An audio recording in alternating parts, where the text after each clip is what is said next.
Hi, it's Steve. Today we'd like to show you how to change the front suspension on your top load washer. It's a really easy repair. Let me show you how we do it. Now before we begin this repair, the first thing we'll need to do is to disconnect power to the washer. So simply pull it far enough forward that you can unplug it, or locate the electrical panel, turn off the appropriate breaker, or remove the appropriate fuse. Once we've done that, we can start the repair. Now that we've disconnected the power, our next step will be to remove the front panel. So using a thin putty knife, we'll go into this gap between the main top and the front panel. It can be about 4 inches from either edge, and you'll meet the resistance of a spring clip. Slide the putty knife under that clip, and then pull the front panel forward. Do the same on the opposite side.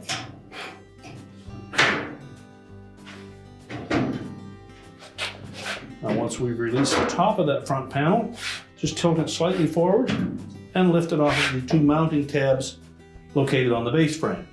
And then we'll just set that aside. Now next we'll remove these 2 mounting screws that secure that main top to the cabinet. These are 1/4 inch hex head screws. Now we can lift up on that top, release it from the cabinet, but it's also hooked into the console at the back. So if we tilt it up, we just pull it slightly forward. Just slide it slightly to the left, and that will release it from these 3 tabs on the bottom of that console. Now we also have a lid switch that we need to disconnect. On this particular style model, it's a magnetic lid switch, and it's snapped into that main top. So to release that, we'll go in underneath. At the very back of that switch assembly is a plastic tab. If we depress that, we should be able to push that switch up through the opening. You may be able to release that tab with your thumb. If not, use either a flat blade screwdriver or your putty knife just to press that tab while pushing up on the switch until it releases. Once you've released the back side of it, just pull it slightly towards the back of the washer. And you'll see that plastic tab that we are trying to compress to release it. And then just push it down through that opening. Now you can take that top and set it aside. Now typically if you're replacing one of these suspension rods, you should probably replace all 4 of them unless just one is particularly damaged either due to rust or breakage. They're all mounted in the same way.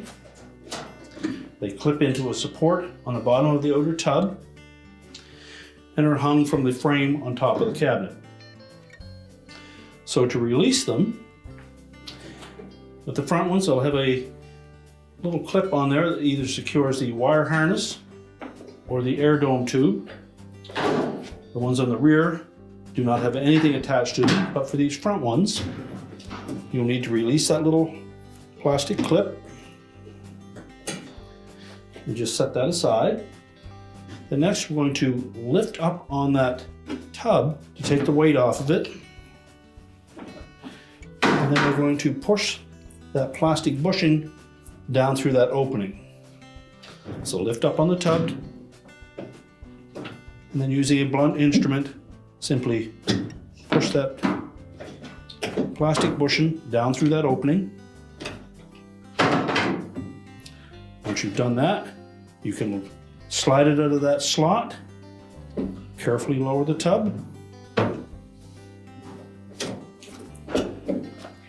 Now next you can lift up on that suspension rod,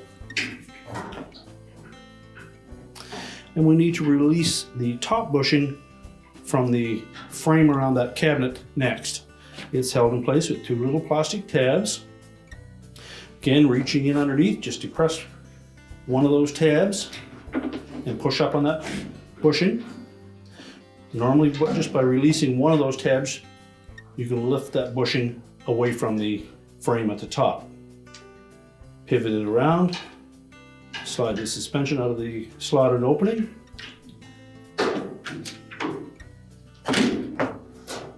and remove it and discard it.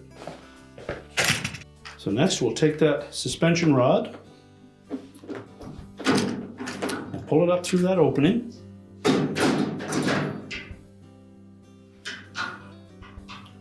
Take the plastic bushing,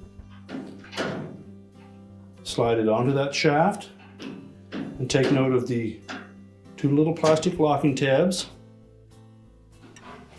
and then a little locator tab in between them.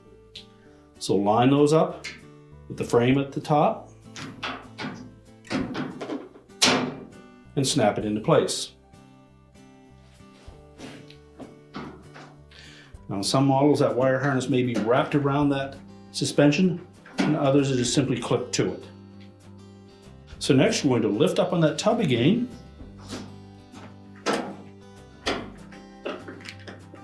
slide the suspension into that bracket, line up the bushing,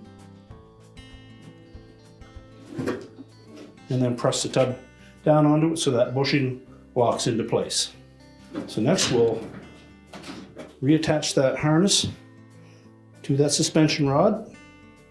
Simply slip that plastic clip around it, lock it in place, and now we're ready to slide that lid switch through the main top. Okay, we're just going to slide that up through that slotted opening, pull it all the way through. We'll keep the wire end of that switch towards the front and the little locking tab towards the back. So we're going to slide the front in. There's a little slot there that will engage the metal of that main top. Press it all the way forward and then snap it down into place. Now next we're going to line up these three tabs on that control panel with the three slotted openings in the main top. So we're just going to lift up on the front of that main top, and we'll line up those three tabs, push the main top up against the console, slide it over to the right, make sure all three of those hook into place. And there are also two little metal tabs on that top frame that will line up with slots on the bottom of the main top. Make sure that this tab, there's one on both sides, lines up with a little slot on the bottom of that main top.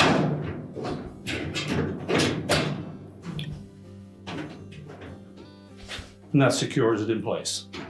And that's what holds the back of that main top to the cabinet. When those are properly lined up, you can press it back. You should not be able to lift up on it. And our mounting tabs at the front should line up with those holes. We can then secure it with the two screws. So make sure that the edge of that main top is flush with the cabinet.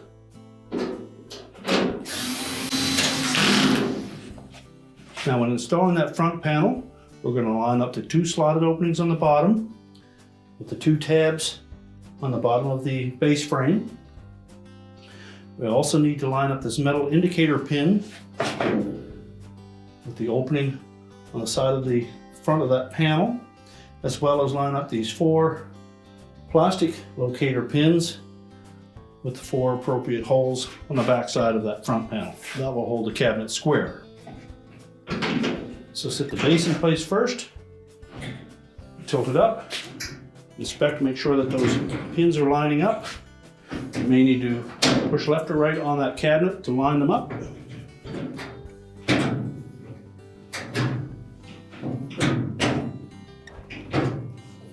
And then just snap the top of that panel firmly up against the cabinet.